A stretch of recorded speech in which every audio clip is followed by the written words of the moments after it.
Although Myanmar's Muslim Rohingya population has suffered persecution at the hands of the majority Buddhist community for years, the recent crackdown by security forces against the Rohingya was executed with such unprecedented brutality that it has been described as ethnic cleansing.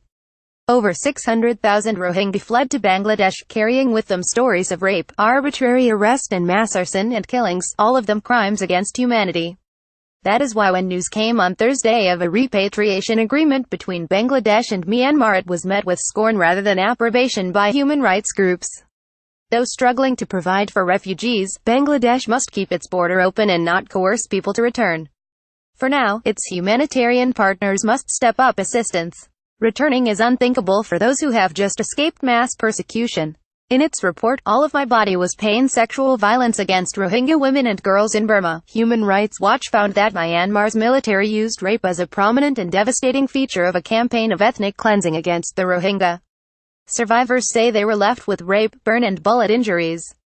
As Amnesty International argues, there can be no safe or dignified returns of Rohingya to Myanmar while a system of apartheid remains in the country, and thousands are held there in conditions that amount to concentration camps.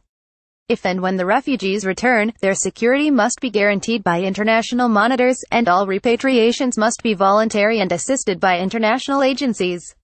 Meanwhile, with Myanmar's military calling the shots, a policy shift to reverse decades of abuse against Rohingya populations is virtually impossible unless world pressure is applied through Nobel laureate Aung San Suu Kyi. Though her indifference to the plight of the Rohingya is well established, international leaders must continue to pressure her to preserve the beleaguered population's rights.